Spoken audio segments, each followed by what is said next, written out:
evening, everyone, and thank you all for coming to tonight's lecture, the last one in this year's lecture series cycle as a collaboration between Curator and Asymmetry. My name is Michelle Roy-Lundold, and I'm Deputy Director at Asymmetry Art Foundation. Hi, everyone. And today we have artist Trevor Yeung and curator and writer Qu Chang in conversation. After the lecture, there will be some time for questions from the audience. And we then, as always, move to the other room for some casual drinks all together. I also want to draw special attention to the international symposium connected to this lecture series that will take place later in the year in autumn. So do please stay tuned via our online channels. Before I conclude, on behalf of Asymmetry, I would like to thank, of course, our speakers this time, but every time in the last 4 months as well as you, our audience, for attending. And thank you to everyone from the Curator Research Forum team as well, and above all, of course, to Wendy Teo, Senior Lecturer in Modern and Contemporary Art here at the Curator, as well as Fei Xuanxu, Asymmetry Postdoc Fellow at the Curator, for co-organizing and conceptualizing this year's lecture series together with us. I'm looking forward to the next cycle already. Today's lecture, titled Intimate Systems, will first see Trevor give a short presentation on his practice, before he and Chang delve into a discussion of the artist's childhood memories, stories of gardening and homemaking, notions of lyrical storytelling and placemaking, queer desires, and the organic entanglements of diasporic feelings and their politics.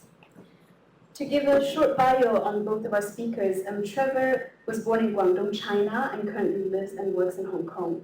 Trevor draws inspiration from intimate and personal experiences, culminating in works that range from image-based works to large-scale installations. Obsessed with structures, he creates different scales of systems which allow him to exert control upon living beings, including plants, animals, as well as spectators. Trevor has participated in the Singapore Biennial in 2022, in the Kathmandu Triennial also in 2022, as well as in La Biennale de Lyon in 2019, amongst others. And he's also exhibited at institutions and galleries internationally, including at the Musée d'Art Moderne in Paris in 2022, at Taikun Contemporary in Hong Kong in 2022, at Singapore Art Museum in 2022, at Jamil Art Center in Dubai also in 2022, and busy year, and at M+ in Hong Kong in 2021, amongst others. Trevor will also have a solo exhibition at Gasworks in London later this year in September, marking his inaugural institutional exhibition here in the UK. Qu Chang is an independent curator and writer, currently based in Paris, in residence with École des Beaux-Arts de Paris.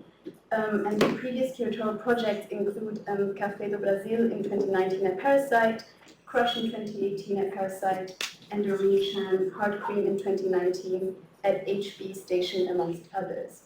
Chang is a member of Xie, with whom she's part of the exhibition To Bind, Embed, Shimmer, and Embrace at Dat Gallery in Berlin in 2022. Her writings appear in journals including Art Forum, Frieze, Oculus, Spike, and Yishu, amongst others. She's currently a PhD candidate at the Cultural Studies Department at Lingnan University.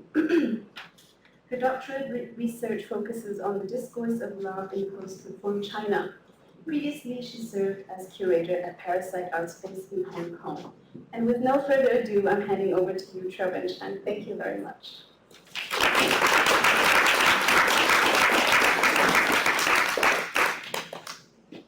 Hello. Yes, I guess everyone can hear. So thank you first for inviting me to come here, and thank you for coming for the talk sharing. So I mean, even though like before, I didn't have like a sharing for this amount of people for a long time. Normally, I prefer something more intimate. But I will try my best to make you feel like you're part of a conversation. No, I'm not asking questions. So I'm going to talk a little bit about some of my practice or my projects before. And in the beginning, I was thinking of like which work or which project that I'm going to talk about, because like basically some of them you can see on the internet, and for me it's like it would be a good chance to talk a little bit about something that I would not talk in a on the internet or on my website, so something be more personal. So, and then I choose around like 5 projects that I'm doing, like I did before. And I think one of the first one that I'm going to talk about, yes, is, at first this is one of the picture of how I collect the water in Taimu Mountain, which is like the kind of the tallest mountain in Hong Kong, which is a hill. It's not something that's very far, very tall, but we can hike to there. And I go to a stream to get some water for a plant that I have. So, and that is the work. Maybe I'll put it here. Sorry. So you can see the title. So most of the work, the title will be on the left corner. And so this one is a very early work of mine. I could be a good boyfriend. So this is, I think this is also the first work that I did put plants as a subject in my work. And I start with like having aquarium or other pets first, but I start to grow more plants during the university, because when I stayed in the dormitory, they would not allow pets. But I do have an aquarium. But I start to have more plants related, like plants as a pet. And then the first one that I have actually is a Venus flytrap. sorry. So as Venus flytrap, I think this is one of the plants that people are more curious when they were younger, because they are one of the plants that they're more like reactive to people, like you responsive in a way that is the way that they capture the insects and digest. And for me, this is one of the plants I feel more interested, because it seems to have more interaction in a way. But actually, when we try to feed them, it kind of like, you have to understand the mechanism of like how to feed a Venus flytrap. And suppose you are not going to feed that, but people all play with the trap, so actually it kind of like killing it. So, and instead of that, I'm trying to do a lot of research about how to grow a Venus flytrap. So I was like going to the internet or like talk with like in the plant forum with like people who having the similar plants. So in order to set up a ideal system for the plant, so that is the first version of what I did. So as you see, like I go to the mountain to collect water, and I also like collect rainwater, because this is also one of the things is they are they are not that difficult, but it sounds difficult because they used to grow in a place that they don't have that much nutrients in the soil, so they prefer water that is like, they don't have that much mineral inside, so that's why they have to get it from the rainwater. So I had a setting or like a dome to kind of keep the plants with the water that I think, and also with I think that was the moment that had like another jar that I keep a cricket that they used to feed the reptiles in there. So that is that is in 2011, and so you can see this is another one that is a modified one, and I think this is a bit strange. I think this is also kind of my personality in a way, that because I put a lot of personal experience in my exhibition or in my artwork. So, and when after a certain time when you start to, I think when I was 2011, I don't know how old I, but pretty young. But after 2 years, like after graduating from university, you start to get into the society, you start to date more people, you start to understand more about love, you start to change your mindset, and at the same time, that work will be changed also. Because even though, like, this is a version of 2013, and it's still very stupid in a way of like how we can think about what is how to be a good boyfriend. But at the same time, this is a way of me trying to like use different kinds of like method to kind of provide the best for the plants. And yeah, so this one is a little bit strange that they have more like different material that I use to provide the plants. But however, because the second work I did in Guangzhou in Observation Society, so I have like a student helper to take care of the the show, and somehow the plants die in the middle of the exhibition or in the past, and we are trying to find other plants to replace it. So I mean the idea, I think maybe sometimes the artwork, it doesn't really mean the what me as an artist would want to do. So this is more like I have done something, but at the same time, I guess it's not really showing people like how good I am, but imagine like how we are trying to work the things for something that we want to achieve. And so this is a particular to start the conversation about the relationship between me and something that I was in a control and in my artwork. Because I think at the end, this kind of idea is kind of rooted in my work, particularly after when I decided to do more like installation or more like a artwork that is quite rely on the space and like site specific.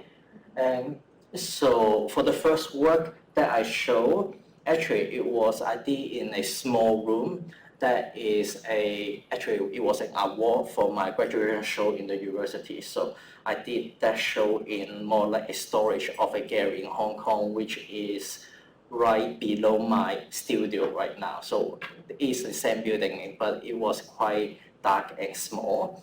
And this is the bedroom show, and it somehow is related to that exhibition, because when the owner of the gallery, they tried to ask why I want to make those work, and I was a little bit like unsure about how should I tell people, how much should I tell people about my work. So I tell her that, oh, maybe I don't want to talk too much about the work, maybe the audience can get it by seeing the artwork.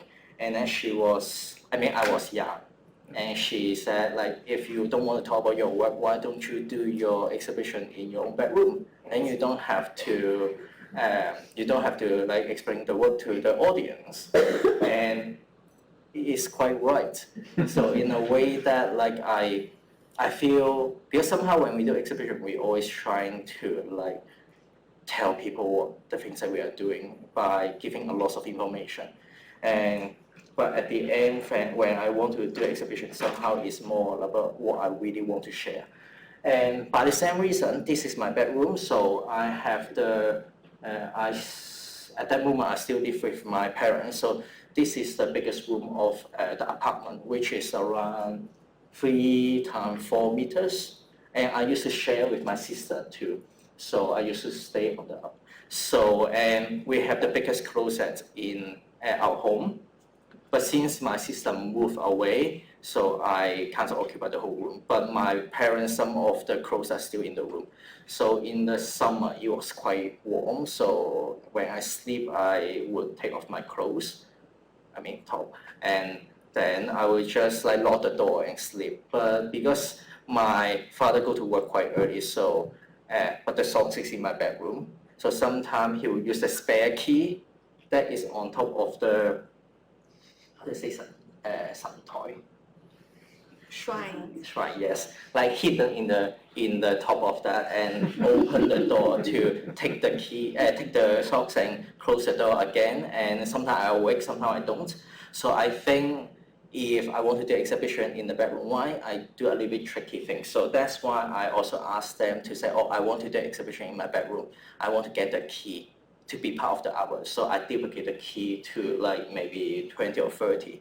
So and I ask people who would like to go to my exhibition, I will ask them to give me their home address. So I will post them, oh, the key, oh, it's fine. So you didn't see the key. So there is a key that people can use. When they receive the letter, they will have the key, and they will use the key to open the door and see the exhibition.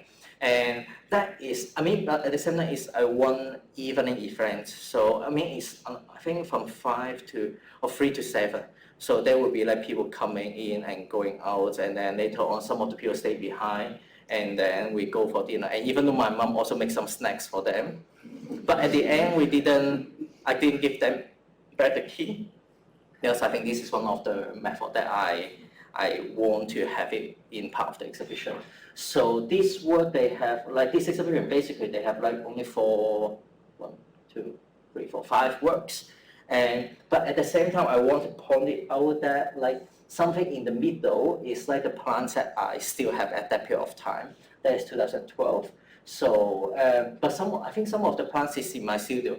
So you can see like, so 1, 2, these 2 works so big. No, these 2 plants basically it become part of the work in 2015 and 2016. So somehow it's like when I get that they are not part of the, I didn't use them for an artwork, but from time to time it start to develop into part of the project. And so you can see some of the work, and I don't really have that much work that I feel I'm happy or satisfied with. And this is one of the work that I'm okay with that. So I mean, this is something that I can share because for me, like title of the artwork is always quite important. So this work is a relatively simple work, actually very simple. So I'm fine, but please don't disturb me. So basically, it talk about the tipping points of the fish tank that is being excited for constantly in this system. And when you have a fish tank, you know that because when you have like a perfect settings fish tank, there's always some equipment or electricity links to it because you have the lights, you have the filter. So if the water kind of come out to the fish tank, basically it may be a problem of like have a short circuit because it will drip in the water. So basically it's kind of a situation that you are kind of like not almost, and yeah, so this is like in a way that I was talking to not only my parents, but I think only to myself in a way that I can talk about this later. And sorry. And that is another work in 2012, so it's an exhibition that yeah, actually I thought the work that I'm showing is more about it's like space, but how I use the whole space to do its experience. So, and this is a work in 2012, is 7 Gentlemen. In Cantonese we call it 七位先生. So in a 先生in Cantonese somehow it's like, actually it's more like when we try to talk to a teacher, we say 先生, so it's like something that something that we can learn from. But at the same time, but in English I use 7 gentlemen because they are supposed to be gentle. So there are 7 elements in the exhibition, but they're not 7 works. So they have different elements to include in the show that is talk about a 7 kinds of way of like we can experience things or a sensation towards the space. So, but at the end, one of the works stand out, which is the not this one. It's this one. But this is like a video about the work, so I think you can see a little bit.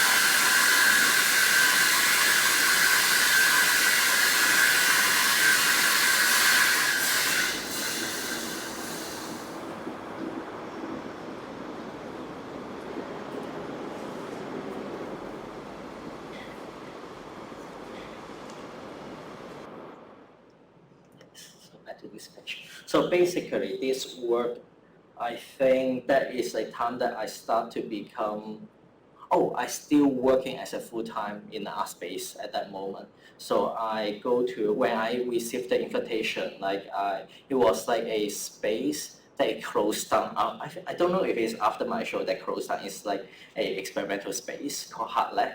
And Yes, it's kind of, I like it.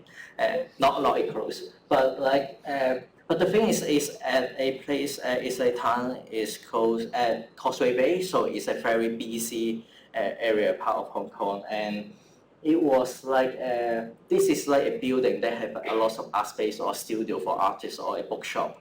And it used to be a dancing studio, so one side of the space they have like a mirror.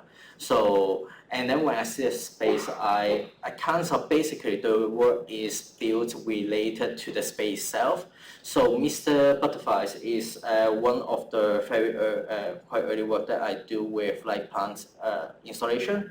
And basically this is more like how, and at that moment I did do a little bit research about the Chinese garden and about how we can arrange, how we run the space, not run the space, but in a way that how we trying to go around or navigate ourselves in a space. Particular in Hong Kong, that as a other example is like when we walk to a shopping mall, we always have like a different way of different path of like how the things are hidden and guide you to walk without letting you know. Like you have to, if you go to a food court, it definitely have to be on the top floor. Then you have to walk through everything to go to a food court. And also when you go down, you also have, but when you go down, you have to go very fast.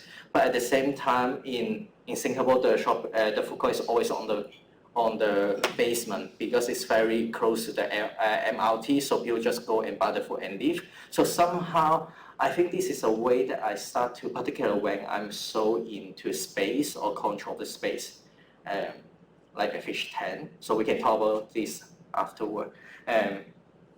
I think it kind of requires me a lot of like how we can position ourselves in a space with the artwork, particular as like plants that we always meet in the environment or in a studio space or in the office space. Somehow when I see plants, I see them as other human being in the space and how you can interact with it and how that kind of personal space is like affecting each other. Maybe this one is a little on, it's called Fountain, but it become Mr. Fountain at the end, but it's another work. So they are like a fountain that actually the mouth of the barnacle is like become the mouth of the fountain. So they have like water coming out, and actually, guys, so we can see that is like slowly dripping out from each of the barnacle. So somehow it going back again. So basically the whole exhibition or experience is like it becomes a space that it want to trap you to there, staying longer and longer, and become like part of the environment in a way.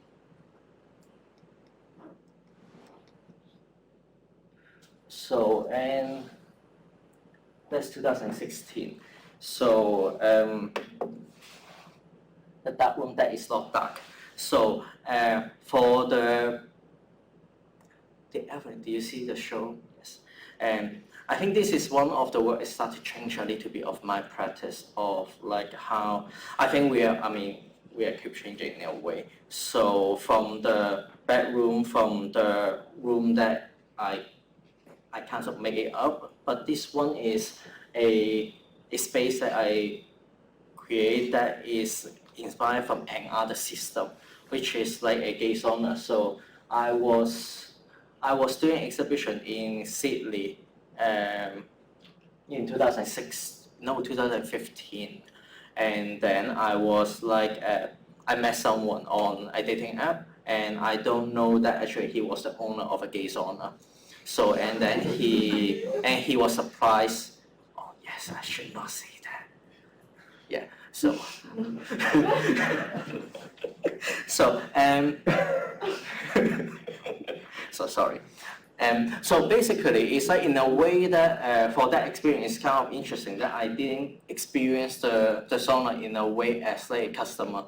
I experienced that as like a observer. So because I think this is like amazing that he really part of his the way of having a gay sauna that it provides safe space for people to have fun in there.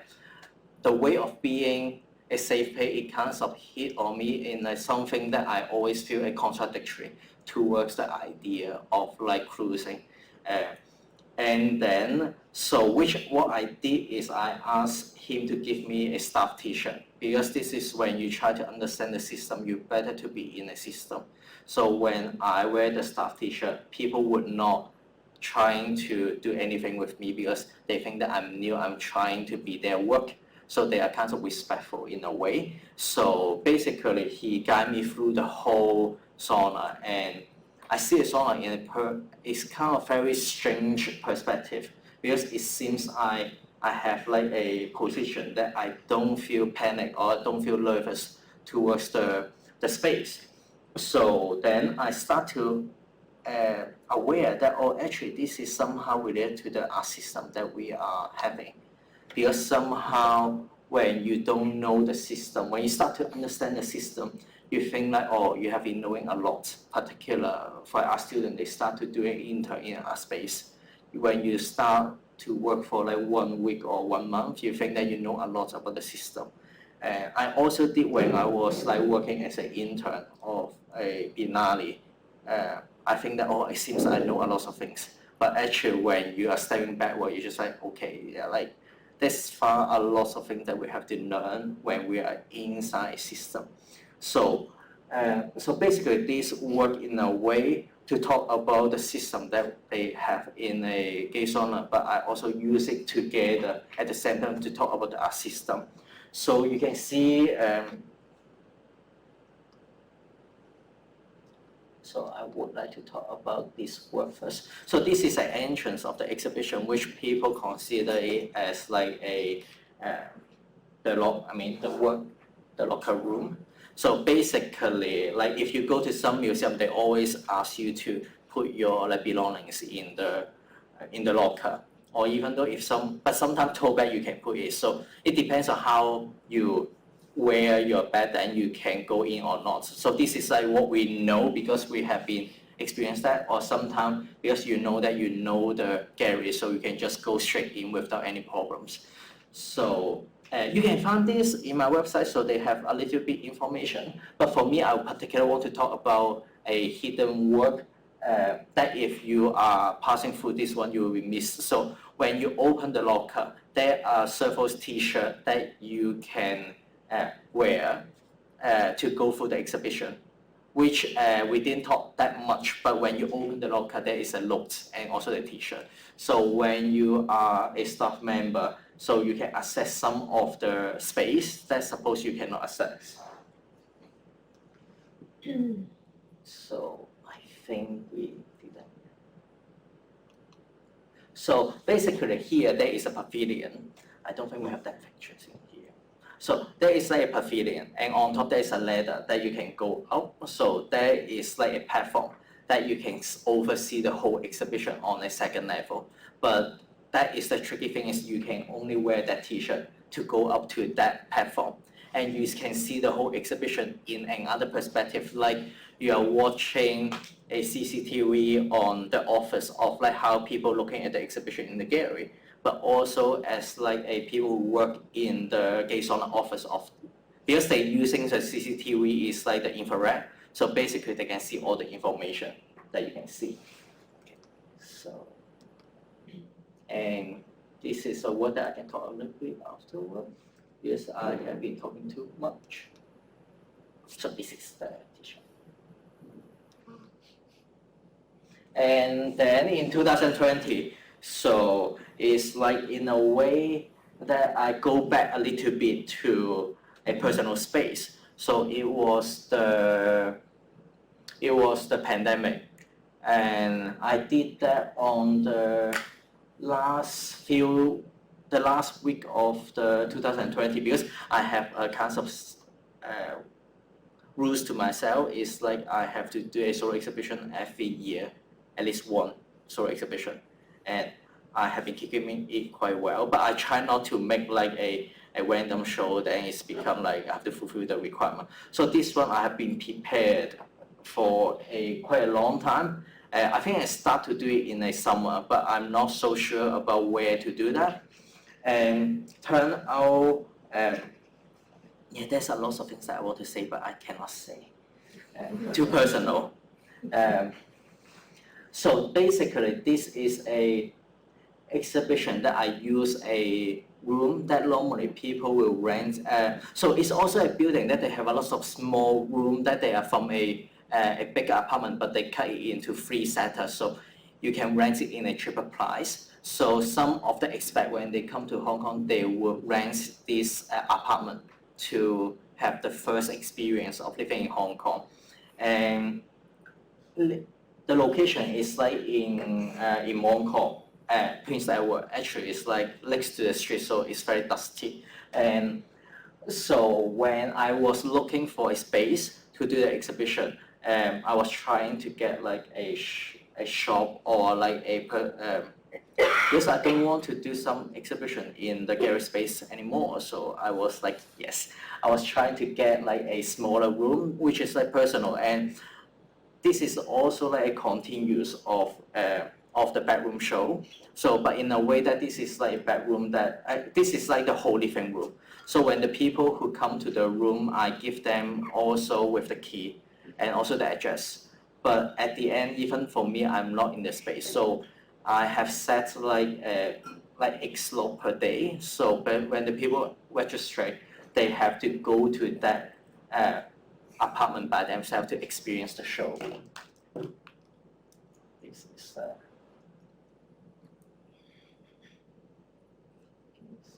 so some of the people, they think that that is part of the work, and actually it's like the original, the left, when the people moving out, this is what left on the wall. I mean this one, not the painting.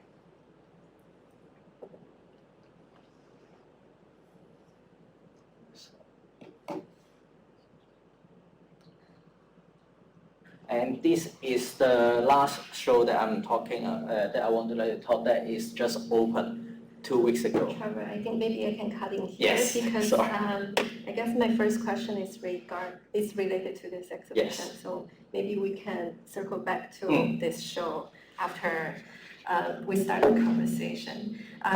So before we officially enter into the conversation, I just want to take a minute to thank Wendy, Michelle, and Trevor for inviting me and hosting me. It's in fact very surreal for me to be in a place that is so far away from home and speaking to a friend who is from home, and hopefully the conversation will be about home. And I think this is a situation where we will encounter more and more often in the future, and it's a very nice place to start. And in the spirit of speaking about home, Trevor, you're often an artist who is branded as someone who works with organic organism, whose work is dealing with the concept of nature. And by nature, we often think about artists who is focusing on this idea of exteriority of the human society, thinking about the radical nature that is in radical contrast with the human society. But quite the contrary, your work, I think, has this focus on interiority. For example, in Trevor's presentation, we see 2 solo exhibitions that is taking place in bedrooms, one at a very early stage of your career, and one very recently in 2020. So my first question is relating to space. I started to wonder whether we should say that plants, animals, or insects, the living organism, are the subject matter of your work, or should we say that it's the space, the arrangement of space, the spatial politics, and also the arrangement of emotion within the space that is your subject matter? Because this recent exhibition that you presented in Belgium actually put a lot of focus on the space instead of the object displayed in the space. So maybe you can talk about this show and also respond to my question. Thank you. So, so basically this, how to say that, like, because in a way in the beginning of the work, I always put a lot of, you can even see some of the work that it include a lot of like living, like plants or like fish or like other animal. But I think in a way that I want to feel, try to make the audience to get involved into the whole scenario. But I think like now, particularly for this exhibition, I start to use less and less and make people trying to feel the space more in a way to be participants in the things. like later on the fish tank that they don't have fish anymore. So somehow it changed the way that when you are projecting yourself in the space, but not as like a human being perspective, but more into like the plants or basically you put yourself in a different perspective towards the artwork. And for this exhibition, basically I focus more about the system of the environment instead of only about the subject. So I put more like a trigger, like an indicator in the space, particular on like leaf or something that is like you notice that and you try to see the work and observe the atmospheres. Like we can go to next. Like this one. So basically the whole exhibition I use a mulberry as an indicator. So they are, you can see like the same photos and they are material, they are really based on one subject matter that I try to focusing on. But when you look at it, so basically this one is a way that you can detect the air current of the space. So in a way that you can get more information about the space by itself. And the exhibition basically is that when I start to do the work, I go to site, I do the site visits first. So I found out that the room, they have a lot of things to read, but it actually is a very small space. But you can see the air current or the whole things is like, there are a lot of invisible things, but when you are getting more sensitive, you start to find out more information in the space. So these are some of the information that one will see and sense in the space, right? For example, the color of the walls, they are actually very slightly different. So there's something in the air for people to sense. Yes, because some of the work that I do it in a very subtle way, or like they have a lot of details that I'm quite of hidden in the artwork, particularly for the gaslighting work that is like a new kinds of work that I start like from this year. So basically I use like 3 different very similar color to paint the whole room. That you, because sometimes when you see like the corner, that kinds of like, because of the brightness of the room, you can change the way that you consider what colors is that. And even though when we having an exhibition with the white wall, sometimes because of the change of time, it started getting not really white, but that is like a preference that when you have something that you can compare to that. So, and the whole idea about the gaslighting is not only about the work itself, it's after you see this work, when you see other walls that I didn't do anything. Like you start to manipulate, you start to gaslight yourself, like whether did the artist paint the wall or not. And it becomes something like when you are consider something that you're overthinking, or you can't stop like trying to, as we are talking before, right, like read the air. Like the thing is like when we trying to interpret it, like particular for relationship or like the system, sometimes we do a lot of like guessing, and that is very something that I really want to focus in this exhibition. And I want to give the audience members some more visual in terms of the retrieve of the living beings in Trevor's work. For example, this is a 2015 installation, Living Hong Kong and Born in Dongguan, in which Trevor shows 4 or 5? 6. Oh, six large fish tanks with tropical fishes coming from different places. And if we look at his work chronologically, move to 2016 in Music Box or in Jacuzzi, which you just showed right before, we can see only empty fish tanks with ambient lights and bubbles, but without any fish. And Trevor, you mentioned something about this politics of utilizing the object instead of the living being, because when people see the fish tank, they can already sense or understand what does it represent, what kind of space are they situated in, instead of really having the need to see the fish. And I think this is really a type of politics, an interior politics that you're trying to explore. And I have been to your place, your studio space, and also your house, and you are really someone who's growing plants yourself. I was wondering, because that's the starting point for you, the growing process, the everyday coexistence with the plants and the animals and the insects. So I was wondering, what's your relationship like? Because I imagine them not to be a one-way street that you just feed them and watering them. It's a codependent relationship, I guess. So what's that relationship like, and how did that trigger you into creating the work that you create? I think they have like different way to get into the ponds, like to why I use the plants and then turn to ours. But I think there are several like routes that I can go within. And I think one of the things is like when I grow the plants, like since when I have the Venus flytrap, when I grow it, I didn't expect it to become an artwork. So basically, it's like when I was working, I was like growing the plants, I keeping them. So for like every day, I had to dealing with them, like water them and change the pots. Like somehow it build up more like a intimate or like relationship with the plants, just like when you build up the relationship with a pet, with like a dog or cat. But for me, because like even for aquarium, I always use them to be a way to escape from the reality. So somehow I would project a lot of emotion and a lot of feeling towards them and start to. I think this is also about the personality of like, because I am extra caring, so that's why I start to learn a little bit about that. But at the same time, like sometimes it comes from more like a research, or like when you are meeting the plants that you found they are kind of quite interesting, particular, not about interesting, but it comes of like, for me it's kind of life changing in a way, because it's just like one fruit that can change my perspective and make me excited in a way. So I think the first time that I tried a passion fruit is when I was in Brazil in 2012, and I was a little bit like, I was like, I cannot say anything when I try the passion fruit, because when I tried before, it's always like a favor of like maybe shampoo or soft drinks. I never think like a actual passion fruit is taste like artificial.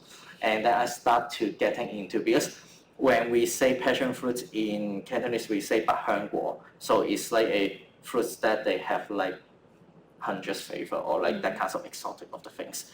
But in English, like passion fruit actually is talk about passion as a suffering, because of like when the Spanish go to Brazil, when they start to look at the passion fruits, they found that the passion fruits flower, they look like the scar of Jesus. So that's why they call it passion fruit in a way, like passiflora. So this is a thing of like, oh my God, like some of the symbol that we know or we can't sort of like understand is very different. And then when I start to understand a little bit more, I start to grow it, and I found out that the way, because of the vine plants that they grow, they are searching for something to climb up.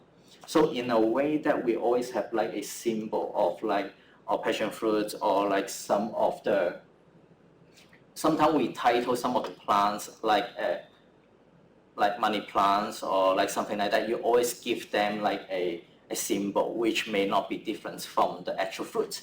So, but for me, like when I see the way of passion fruit grow, I think of like how we are trying to achieve something that we want to achieve, that we are searching for something to grow up, go higher. Because of passion fruits, they grow, they want to reach out for more light so they get healthier, so they can make flowers and go and have fruits, and then to have like next generation. So that's why I found this one they connected. So that's why it became the work of Qu Chang. I remember seeing this piece in Shanghai Biennale, and I really like it because it somehow performed that unrequited desire that we all experience once or twice in our life. And I really like how you describe the reason you adopted this plant. It's sort of like a romantic tale that you encounter someone by chance, and then you research so you get to know each other, and then you start putting to the labor to build a relationship. And I feel that you always do this in your artwork. And yesterday we tried very hard. We spent more than 1 hour to talk about this gesture of personification in Trevor's work, because sometimes in his work there's always this storytelling quality, that he's in conversation with the plants. He invite the plant to come into the work to send a message, to either your intimate partners or to the audience member. And we were hoping to get to the bottom of this gesture of personification, but somehow couldn't really find an answer. And when you were talking about the researching, the planting process, I think I find another pathway into understanding this, which is the other side of personification. It's not that you are turning the plant into a human being to send a message for you, that you are projecting something onto the plant, but it's just simply a gesture that is fighting against objectification. Because when you are growing them, when you really understand what they likes and don't likes, their kinks and quirks, they naturally become something that is more than a object to you, more than a house decoration. And that's a relationship that perhaps we cannot simply put as interpersonal relationship, but it's something that is more expanded. But coming back to this idea of storytelling, in your work, I think another very important way to understand storytelling, apart from seeing the plants and like having this collective vibration of a certain emotion and affect, is this very conscious idea of against symbolism. Because in our interior space, we often display plants or animals for certain auspicious wishes. I think one of the example would be, you just mentioned money tree. This is an Asian household favorite. I mean, to us, it represents money, wealth, fortune. But then in your work, you're always trying to give them another idea. For example, you call the money tree Mr. Cuddles, which is leading it to another way of understanding the plants. So can you talk a little bit more?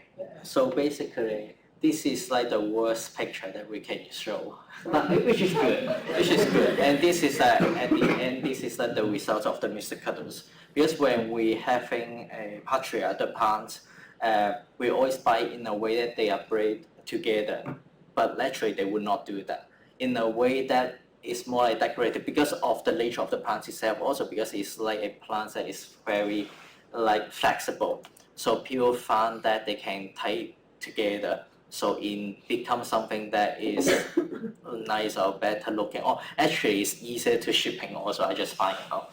And in a way that when you think about the plants, when they just put in the corner of the office space or exhibition, you will not like see that much. But at the same time, when you think a little bit longer, like 5 years, like some of the tree, because when tree grow, they grow thicker. And so basically, they are suppressing each other in a way that if they grow, they will hurting each other. But at the same time, like even though when one of the plants die, they have to be stuck together. So for me, I think I started this project in 2018 after the typhoon there's a huge typhoon attack, like kind of take away lots of things from Hong Kong. And I just feel like that in a way that when we are trying to have the work, in a way that when we trapped in our home waiting for the typhoon to be gone, that kind of like powerless or the way of feeling that you can be only suspending in a way, it kind of changed the way of how I see the tree. So that's why, and this kind of way is we always happen in a gardening like technique or like bonsai of like not hanging it up, but like to kind of using metals or like destroy, like damaging the plants so they can achieve some of the certain stage. So what I did is I have the strap like going through all the holes or cracks, so it comes to suspending it. So basically extend internal that kind of frustration or tension towards the space. So when you see the work, it seems they are torturing or they are very difficult, like in a way that they're suffering. But the plants actually, they are suffering itself already when they're sitting at the corner of the plant of the studio. Studio like office. And in a way that I try, and at the same time, I cannot do that as a way that when I do this work, I always try to find a way to make them feel a little bit also comfortable. Because suppose they should not feel comfortable. I mean, they are not comfortable anyway. But the way of how I sustain them, I focus on the soil. So actually, when you look closer or when you spend a longer time, you will find that they are like when you hold a baby or hold a cat, you know that holding the lower back is the best for holding them, they feel safe. So somehow I think this is one of my bad habits of like when I use the plants in the work, I will also trying to do my best to keep them in a better condition. So, and I think this is another, I think this one normally I do it like 1 or 2 small pieces, but I think this one is 2022 when I think I decided to make a bigger one. I think after the pandemic because when I first do the work, it's all about the typhoon or the way that we are feeling powerless. But in a way, during the pandemic, I think a lot of people, they are because of the quarantine or the lockdown, you really cannot go out. So we are individually staying in a place, like not only suffering ourselves, but also suffering with the relationship with your family or your lovers. So it's just like you're being tied together, you cannot get out of this system. So that's why this work is more like extension of we feeling everyone are suffering or being together in a way. Just now you talk about gardening, and I think when you explain your work, you also use the term control a lot because you're always trying to create a control environment to host the plants, no matter you're making them comfortable or not. And a while ago, we actually spent a long time talking about the violence of gardening, thinking about gardening in a Western sense as something that is beginning with the enclosure of public land, and also is accompanied with like early stage of European expansion, thinking about how garden as privatized spaces and privatized lands, which is very much connected to this idea of home and the politics of like domestic space. And in your work, this aesthetic of gardening, especially Chinese gardening, I think it's very present there. You talk about the work individually, but often you place them in an exhibition as a spatial situation. They somehow group together into a landscape. They also thinking about the control of viewers, like how viewer can navigate in the space, can encounter different things, and link the different experience together into certain affects, certain emotional experiences. So I want to invite you to talk a little bit about this gesture of gardening in your work, and yeah, overall, how do you incorporate this idea of gardening and also the aesthetic of Chinese gardening in your work? I think it's a bit strange as like an artist from Hong Kong who kind of look into like Chinese gardening in a way because we don't have that much space, and the house that I stay is like very small in a way, so we kind of it's very hard to experience as a gardener or as someone that they own the garden. But I mean, it's every time when I do the research or when I visit the Chinese garden, I feel amazed of how people trying to use the space or arrange the space so they can achieve the way that like how they can bring a certain scenario into the site. And I think for me as an artist or as someone who try to practice this idea of like gardening, like you read from books, but you know that you cannot make a certain pavilion in a space, like you cannot build a garden. So I'll just come back to the fish tanks. yes. So you can see like the way in a way that how I can execute this idea is like I do have a fish tank. So the whole idea about the landscape of a fish tank is like you use the similar material like stone, rock, plants, fish, to make the space. But in a way that as a small fish tank, you make all the ideal concept very concentrate in a space that you use fish as like as a person to experience the space. So somehow it become a way for me to kind of like experiments this kind of idea about the spacing or how to navigate yourself in the fish tank, but you project yourself or you kind of put yourself in a fish body like you swim, you are hidden, or there's a path that some of the fish can go, some of the fish they cannot go. And I think this is a way that as like a artist, but at the end, like I make a bigger installation, then I can execute those ideas. So even though when the work that I did in Triennale, so I don't, yeah. So in a way that you can see some of the picture, but in Triennale, the work that I do basically is called Give Back Garden. So it's a work that is like I use bricks to arrange a stone garden. But actually, the way that I arrange the stone is also combined the way that I see it as a fish tank. So in a way that, and because somehow, particularly for stone garden, you are not supposed to interact with that. But as a fish, as a garden in the fish tank, so basically the fish have to be going around or use the space, and even though maybe lay eggs on the top of the rock. So that's why in a way of the garden that I make, somehow I have to have the idea that I cannot control how people interact with the work. But what I do is I provide guidelines or hidden kinds of tricks for people to understand the space. Well, this mentioning of the fish tank, I think, really informs the layering in your work, and how do you interact with, for example, the plants and the insects, which are pretty much microscopic existence. So oftentimes it's from the way that they grow, this very invisible fact that it's surrounding around us, what they like, what kind of light and water that they need, and all of those stories between you and them, and they extend into something that is somewhat larger. For example, interpersonal relationship, your own emotional experience with loved ones, with friends. And then sometimes they also expand into something that is more communal or even societal. So there is a layering that is always in your work, and physically they also exist. For example, when you're talking about the landscaping within the fish tank, and then the fish tank can be a part of a larger installation, and that larger installation is a part of the landscaping of a exhibition. And this actually lead me to the next thing, and maybe the last thing that I want to talk about, because when we're talking about your works, this idea of shooting often comes to my mind.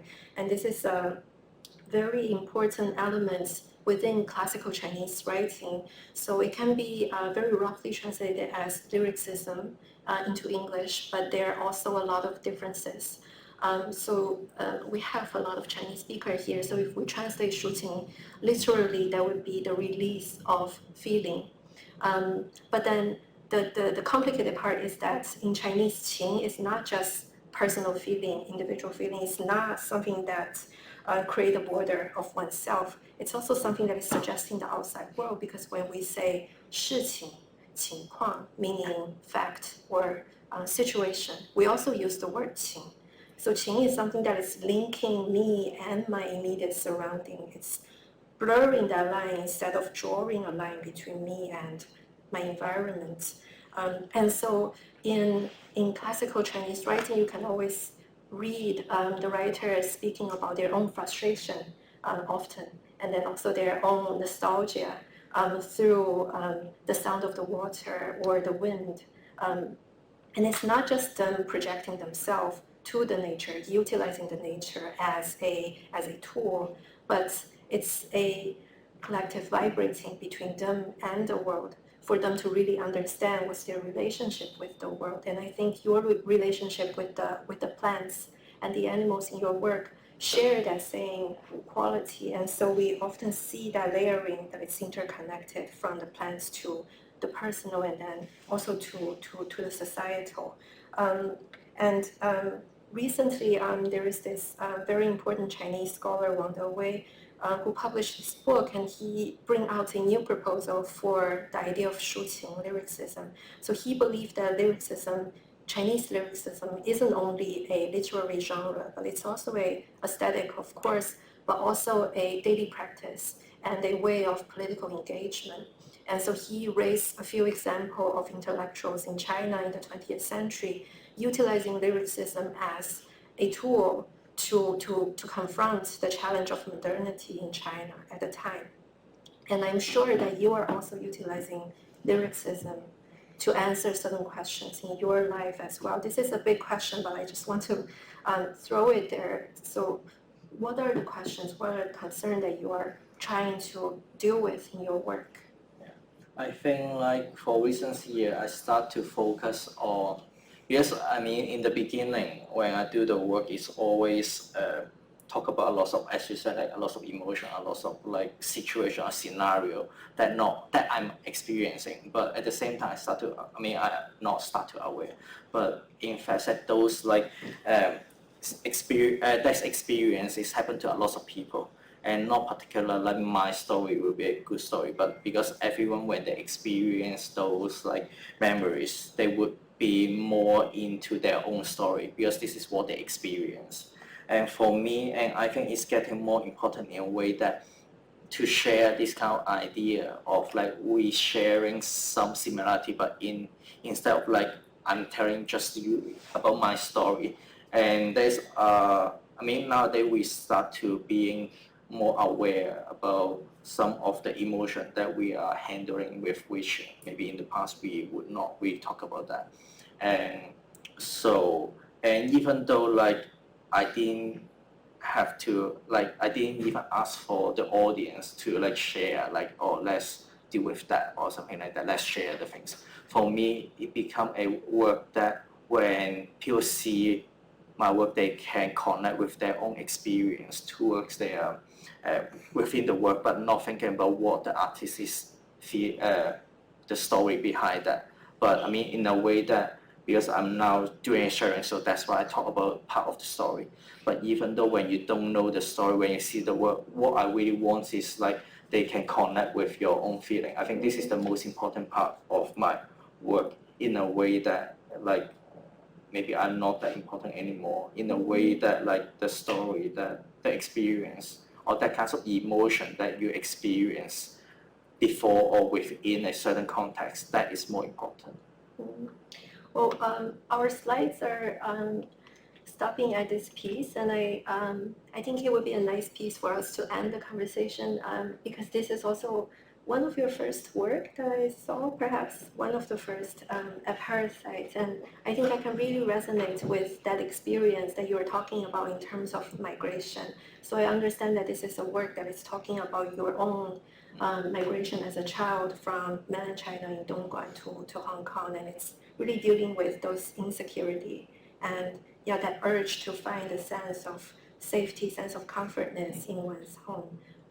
Shall we talk about that? Because I feel like that link the storytelling of one's history, but also the aesthetic of Chinese garden, and then also like the vibrating with other living beings very beautifully. So basically, like this work, they have 6 fish tanks that they are mimicking different scenario of like fish from different area, but in a way that I try to create a landscape that is fit into the fish itself, but not like how they come from, but like the way that normally display the fish, like not.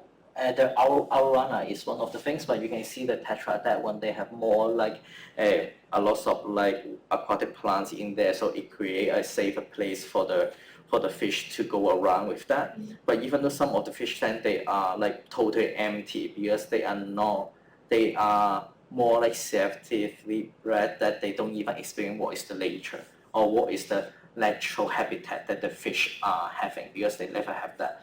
And in a way, I think this is a way I see myself as when I was younger, I found difficulties to fit in order to handle a lot of stress that deal with in the particular with people like in the society or like with friends or with anything.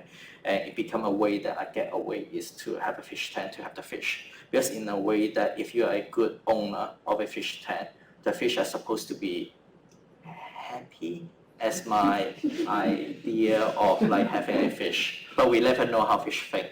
But when they are bigger, when they swim and when they're growing healthy, when the color getting more velvet, so it become a way that you feel you're doing a good job. And in a way, in the reality that maybe we cannot have this kind of like good ending or like a scenario that is provided the best for for everyone. So I think it's a way that when you see the fish tank, you start to feel like you are exploring the things in the surrounding, and then you get into the space. Just like when you go to a Chinese garden, that you start to feel actually you're surrounded by all the buildings in the surrounding. But when you are in a Chinese garden, you start to feel, oh, I'm in a place that is like further away from the city. That you hear the artificial pond, the river, or the fish, and the fake mountain. That you start to feel, oh, I'm a little bit away. I'm taking the time to stepping away. But particular for this work is in the middle of the exhibition. So you can never get away when you go to a public gallery to feel like, oh, I'm at home.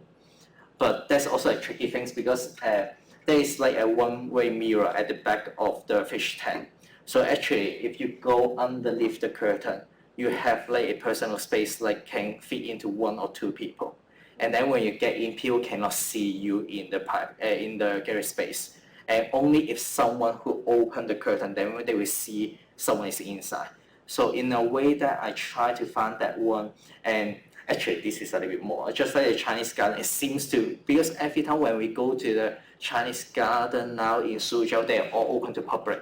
So it's not a private garden anymore. But they still have those like small cave that you can only fit in 1 or 2 people, or you can turn a little bit into like a more private setup. So for me, it's like how to deal with this kind of like in a private space to keep some of your own personal space. I think it becomes also very important in this scenario. It becomes like mentally and physically comfortable in a way. I think a very important message, very, very direct message in this work is that you also talk about, for example, how the landscaping within a fish tank is connected to the landscaping of the work of the exhibition, and also, very importantly, the entrapment that it's existing within the fish tank, within a botanical garden. It's also something that we experience every day. So when people enter into that space, for example, on one hand, it's a search for comfort. It provides a safety zone for one person to stay, to get away. But at the same time, it's a type of imprisonment. And in your exhibition, I think this kind of struggle exists all the time. You walk into a space, usually in your exhibition, I don't think wall exists a lot. So you feel like you have an open space to walk around, but in fact, the route, the possibility of navigation in the exhibition is highly controlled. So at the end of the day, the audience member always, I don't know, consciously or unconsciously experience a certain type of control and manipulation and certain type of imprisonment. And so to conclude, I think hopefully by our jumping around among so many images and the dialogues, we can also in some way provide you with an experience of walking among a Chinese garden, and in which you can sense a certain type of beauty and also the delicate condition of our contemporary life, including the migrational feeling, queer feeling, and the experience of urban life, and also other very sensitive, ambiguous, tormenting, but also pleasurable emotions. And perhaps at the end of the journey, we can, by sensing and feeling the entrapment of the others, also see that of ourselves. And with this ending, I think we can open to Q&A.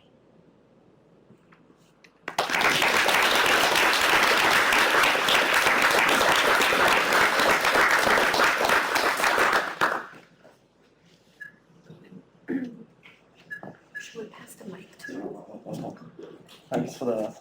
Thanks for the brilliant talk. I guess my question is regarding some of your earlier work, that's the disorder as well as the space economy. I'm just wondering if you ever consider your work to be site-specific, where the context of the site is more important than the space itself, or rather where the space is more important than the context doesn't matter as much in a site-specific work? I think I cannot say every time will be the same. It's more like if the space they have something particularly trigger, or trigger some of the context that I want to talk about, then I will use them. But sometimes if it's not really, it will drive into different direction, then I will trying to you have to keep a balance of particularly it depends on whether you see the space first or you have the idea first.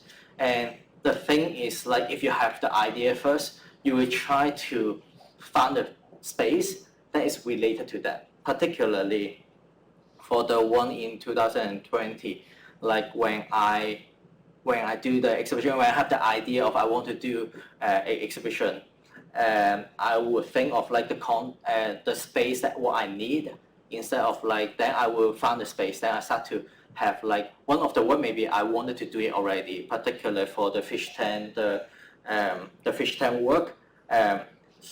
Soft and milky, but just don't smell it. That work is like an idea that I wanted to do already, but in a way that I would try to find a space to fit into this work. And when I see the space, then it started to trigger me to do other works that is fit into that context.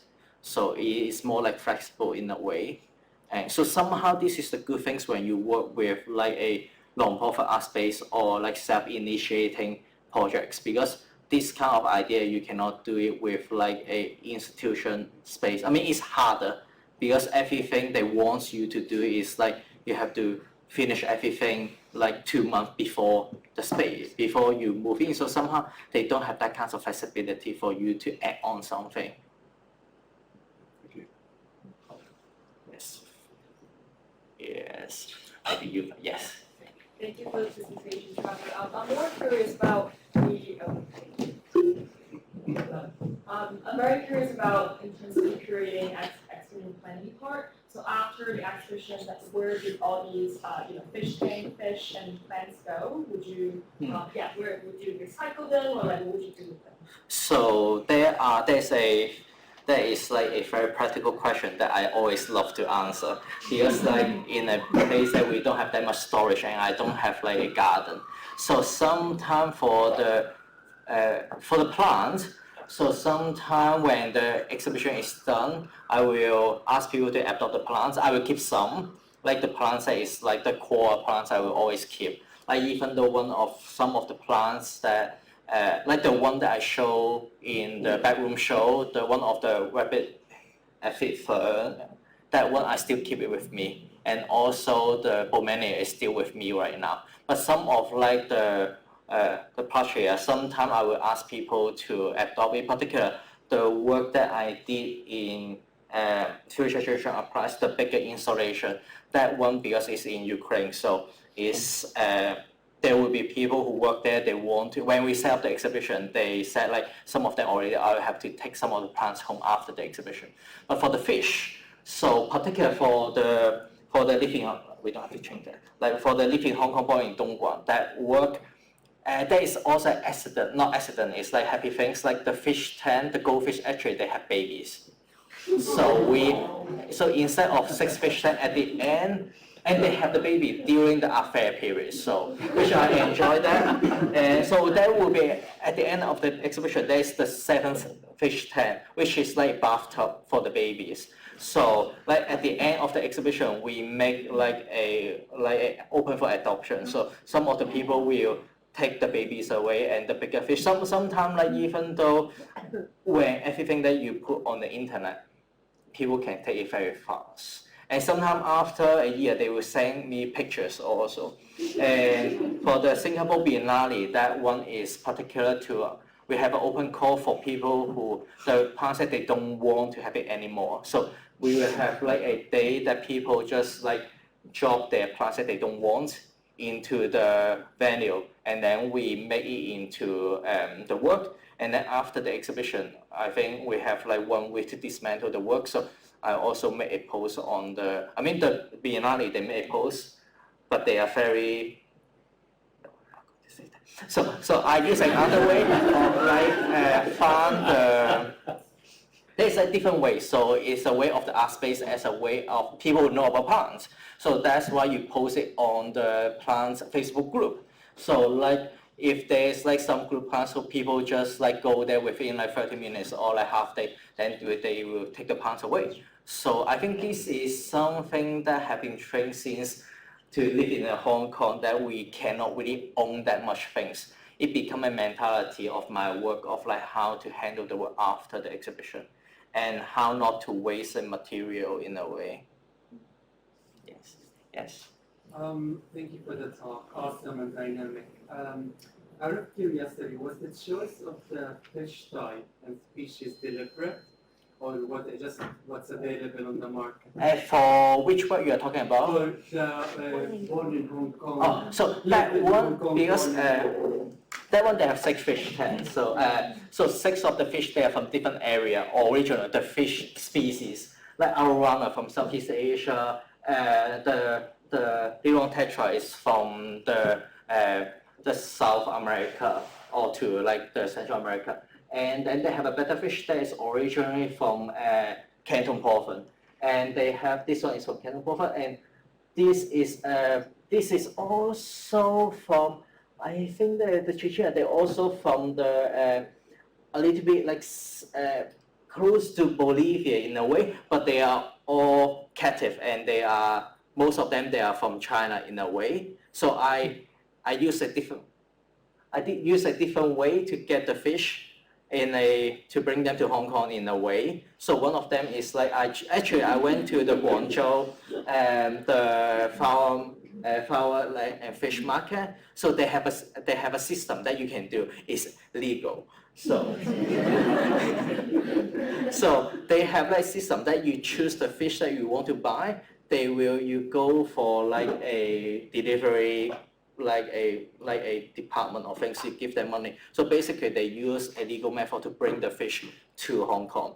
And also some of the fish I got is second hand from the market. But you know that I guess since I have been like spending a lot of time in the goldfish street since I was in high school, so I know that they have different system of like you can see, they can tell you where the fish come from. So when I go there, I was aimed on the fish that they are imported from China instead of from like the wild caught fish that is from very far away.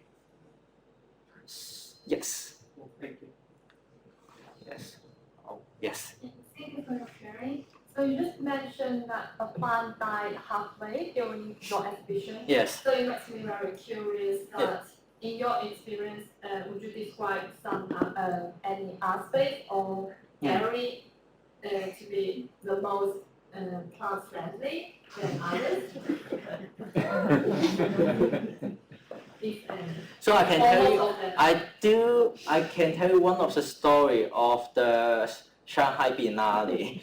That is like, because the thing is like, for me is if you have, I think it's also part of the work, like how I want to make, if the work don't require the plants to experience that, I would not prefer the plants to experience like any unhealthy situation.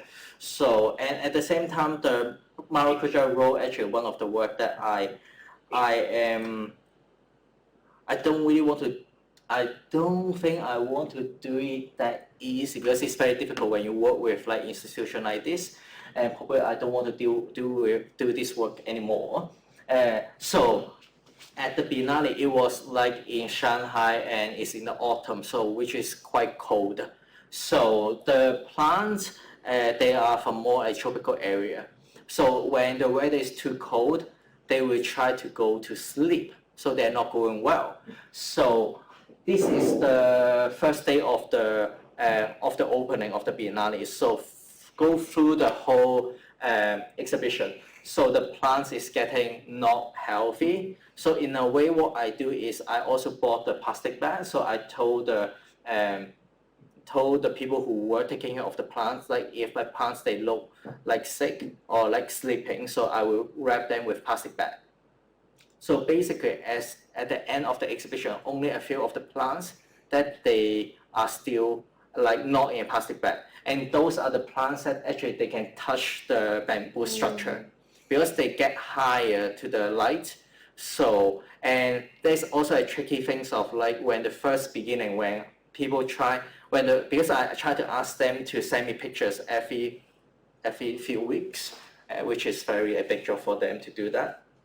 And I got several pictures in the beginning because I think they think it's too sad to send me those pictures afterward. So that's why I think after this work, I'm quite sure that you have to develop a system of communicate with the institution, how they can do to work with the plants. And so that's why now most of the work that I'm doing, I have a system to tell like what plants that you have to choose or how many spare one that you have to put in an outdoor area that you have to switch the plants afterward. And also some of the plants that they don't need to exist as an artwork, then I will not use them. So I think that is the easiest way. And the better way is if you do the artwork which is about with the plants, you better to be in the same place, or you have someone that you trust to take care of the plants. And I think it become a very important rules to myself to not, because like we do that to animal. If someone who have the fish or like with like a living animal in the exhibition, we are aware of that. But plants, I think people start to aware of that, and I think this is like a good try of like how to being a responsible plant keeper or artist when you work with plants. Yes. Yes. Okay, last. Oh, wait, I think that will be the last question, right? Yes. You spoke about site specificity. Is it working? You spoke about site specificity and with the bedroom show how it was quite intimate and you wanted people to be coming to see that rather than putting it in an exhibition. So how was it for you making that move into now where you do exhibit in designated spaces rather than just in your personal spaces? I think this is the best question. After, I mean, to end this, because it can be a very difficult, because I think one of my friends who once said that like if you just make works about yourself, it's just like you're jacking off in front of people, and which is very true. Like, I think that person is here in the talk actually, so I will not tell who. But but the thing is like this is very true, and this bear in my mind that like why people need to say an artist to do their personal stuff. And I understand that we all have so much emotion that we want to share. That urge of like share, I think this is one of the motivation of like why we make art. I mean one of that, because there are many reasons to make art. And for me, I think it starts to change in a way because I am not important and who else is not important. Like we only feel ourselves is very important. So in a way when I do exhibition in different places now, not only in my bedroom, I want the audience to feel the work is talking to themselves with their own, as I said, with their own memories. Because like even though I think that my story is sad, yours may be sadder, yours will be happy, yours will be more heartbroken than me. The thing is like, I think this is more important in a way that we appreciate our feeling and we have to understand our feeling is like equally important to each other. So when I make the work, I want the audience feel this kind of important message in a way. I mean, every exhibition will be different, but this is the same mentality of like how you feel involved at the work, and it become a language that not only speaking for my culture, because every culture definitely they have their own struggles. And at the end, I think this is more like a metaphor that you can interpret in your own culture, but not what's happening with me.